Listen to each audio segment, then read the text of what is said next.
Airbags, bikini cuppers, cupcakes, hooters, knockers, melons, traffic stoppers, boobies, boobs, and good old breasts. Just a few names to call what is so part of the female body.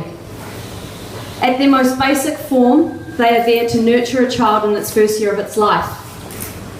Yes, they make us feel feminine, and yes, they keep the partner happy. The scary part about these wonderful creations is that they also have the power to kill us. And I know this because mine tried to do that to me.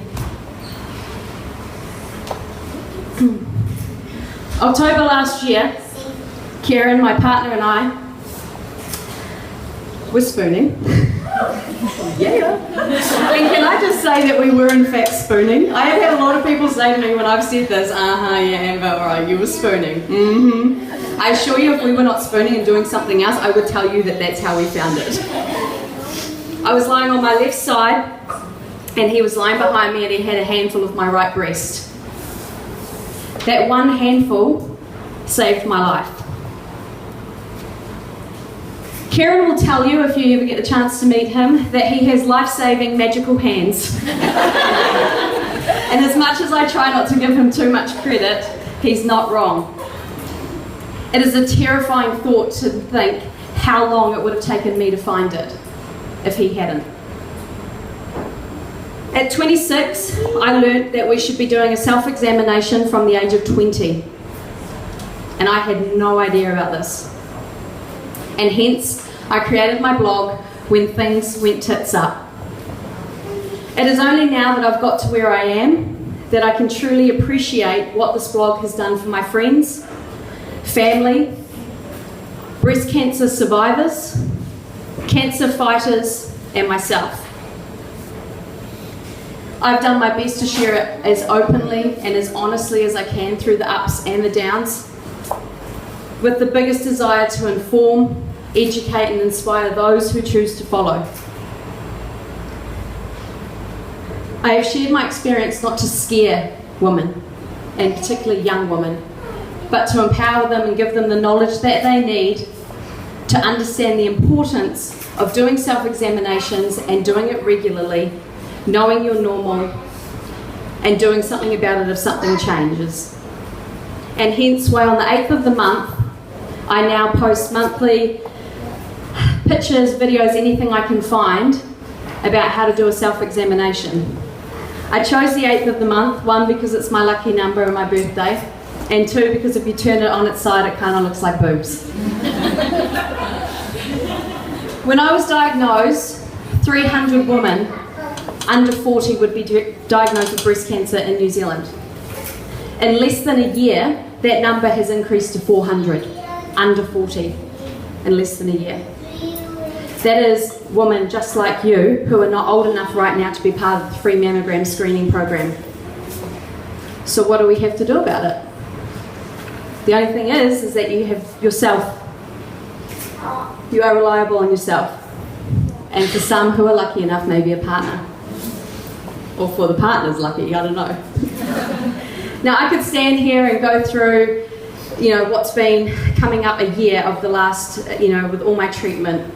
But that's boring, it's quite depressing, and it's not very exciting. So let me just run through it very, very quickly to paint a picture of what a year of breast cancer looks like. I just turned 26. Kieran and I were spooning, we felt the lump. He felt the lump. I went and saw a doctor straight away. I had a FNA test, a fine needle aspiration test, that came back abnormal. I was then referred to Green Lane Breast Care Clinic where I had a mammogram, an ultrasound and a core biopsy. I had to go back a week later for an ultrasound guided biopsy, and a week later I was diagnosed with stage 1, grade 2 breast cancer. A week later I had a partial mastectomy to remove the cancer. We then bought a puppy, because that's what you do when you get diagnosed with cancer, you get a puppy. Christmas, New Year, recovered from that surgery, returned to work. About a week later I get a phone call and found out that I was not grade 2, I was now grade 3. I was also a triple positive breast cancer, and they wanted to start chemotherapy as soon as possible. I underwent IVF treatment to collect eggs. I had a portacath put under my chest, under here, it's still there, where I have treatment access. and I had a shave my head barbecue surrounded by friends and family. And then it really began. Chemo 1, admitted to hospital for 2 nights. Chemo 2, chemo 3, I quit my job in Auckland and moved to Christchurch. Chemo 4, chemo 5, chemo 6, dressed as Wonder Woman, because why the heck not? You've earned it by that stage. I then had another decision to make. Surgery or radiation. After a long decision process, I opted for a, say this 10 times fast, bilateral prophylactic nipple-sparing mastectomy with immediate reconstruction. 2 days out of hospital, I started applying for jobs. 8 weeks later, I started my new job as a sales and marketing exec. 10 weeks post-surgery, I started doing CrossFit. I have Herceptin once every 3 weeks until February next year. And I am on tamoxifen, which is an oral pill, every night before bed for the next 10 years. I have regular specialist appointments, and that'll continue for the rest of my what will be long life. Yes. Yeah.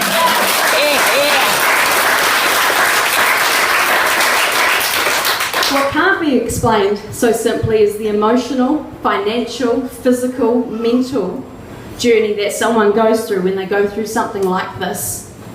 What it teaches you about the people that are around you, and what it teaches you about yourself. I've been asked a lot lately, you know, what have you learned from this, Amber? What does something going through something like this at such a young age teach you? There's no simple answer for this question. Throughout every stage of what I've just explained to you, you learn something new about yourself. You are faced with something that you never thought you would ever be faced with. I have, however, got very good at making tough decisions. I'm going to try my best to hold together this one. One of the first conversations I had was with my partner. 2.5 years together, boyfriend and girlfriend, just not long moved in together. And I said to him, you don't have to stay. You didn't sign up for this.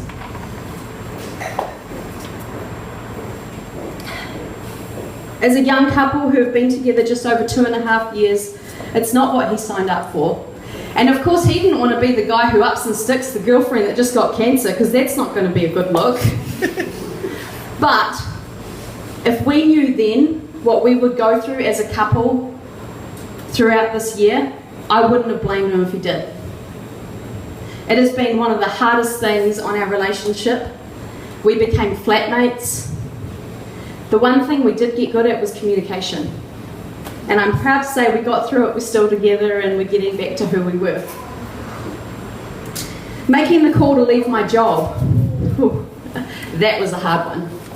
Anyone who knew me before this knew that I was a career-driven woman from a very, very young age. I was promoted to sales and marketing manager at 23 years of age for a company just up the road. I grew that company by $1 million in my time that I was in that role. I was very passionate about that job. I loved the people that I worked with. And you may not believe this, but it was in fact actually for that company that has that pink tool belt at the front that you're all in the drawer for. I sold tool belts. And I loved it. It was interesting, I'd heard from a lot of women who were actually able to work through chemotherapy. And I thought, oh shit, yeah, I'll be one of those women. Like, nothing's going to stop me. That's all good. I'll rock up to work, put my big girl undies on. That's okay. Bald head. It's all good. I can do it. Oh, how I was wrong. That was a very hard decision to leave that job. It was a very emotional decision. But what I learned out of doing that, I learned the importance of putting myself first at a very young age. The other big decision was trying to decide whether I'd keep these bad boys or not. I mean, they did try to kill me, right? This was a massive decision and not one that I took lightly at all. But once I finally did come to peace with what I decided to do, and once I knew what was involved in the surgery, I felt very comfortable with my decision. So what we did, I've got 2 incisions right now. It's interesting, I say I've had a mastectomy, and you probably think what you've seen in the media or from a loved one who's maybe lost a breast or who has the line across here and they're waiting on a reconstruction. I have 2 scars a scar under each breast. They went in, they took the breast tissue out, leaving the nipples as is. So aesthetically my boobs actually, to be fair, look fab. That was close. They removed the breast tissue. They bring forward the pectoral muscle off the chest wall. She puts a mesh lining in, and then which creates a pocket, and the implant goes in behind that. 5.5 hours surgery, 2.5 hours in recovery, 2 nights in hospital, and 2 weeks sleeping on the lazy boy with drains hanging out of me. But I did what I was told and listened to my surgeon, that was to behave like a queen. Apparently that's quite fun. And very good for boob surgery. You know, I'm very happy with my decision, but the reality is that I will never breastfeed, and I will never get the full sensation back in my breasts. But I would much rather be here to raise a child than not be able to be here to breastfeed. For some, making the decision to shave their hair off before chemotherapy would be hard, and I can completely appreciate and understand that. For me, it was an easy decision. I did not want to go through that process of being in the shower and having clumps of hair falling out. So I decided to have a barbecue, and I had some people who are in this room tonight there, and they all took turns shaving it off. And it was incredible. I would rate that day up there with my 21st birthday and when I graduated. And it wasn't until after everyone left that I took a moment to look in the mirror and fully appreciate, without having hair to pick a good side and do it up and zhuzh it up and look good, I was able to fully appreciate as a young woman my natural beauty. I loved being bald. Loved it. And I kept shaving it through treatment, and I rocked it and I owned it despite all the stares. I loved being bald. August last year, before this all started, I was just a young 25-year-old travelling the world with one of my best friends who's here tonight in Europe. We went to Europe for a month, and we were very hungover, and we were in Nice. Amazing. We went down to the beach. There were locals and tourists everywhere, and there were topless women everywhere, which is what you do in Nice, right? And lying just about 2 meters away from where we were these 2 beautiful young girls, probably, I reckon, younger than us. Beautiful beach bodies, tan as, stunning girls lying there with clearly the fakest, perkiest tits I've ever seen. So fake she still had tape underneath where she'd had the surgery. And I would be lying if I didn't say, oh, I looked at her and went, oh shit, I wish I had tits like that. So, what did I do? When in Nice, you do as the locals, and I whipped off my bikini top and I laid there topless and embraced the culture, and I can tick that off my bucket list. And it's funny that it is though, the lesson out of that story is be careful what you wish for. My whole year of being 26 has been consumed in a hospital. A year of my life that I am not going to get back. Life is short and it is unpredictable. It's very easy for us to get caught up in the day-to-day of everything and say, oh, I'll just do that tomorrow. I'll do that tomorrow. I'll start on Monday. That's fine, I'll do it tomorrow. Because of this, it's very easy for us to forget what matters most. You. Without your health, and without you being the best version of yourself, nothing can reach its fullest potential. By being here tonight, you have demonstrated to yourself that you have an investment in your own health. So if you can take anything away from what I have shared in my experience, do your monthly self-examinations, get the mammogram if you can, get that smear that you know you've been putting off, do things that your body will thank you for, and most importantly, do things that you are passionate about.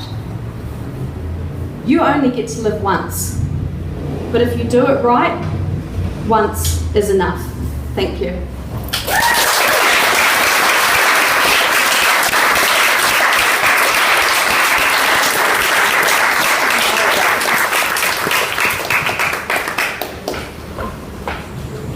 Wow, thank you so much. I think we need to give her another round of applause. That was awesome. That was awesome.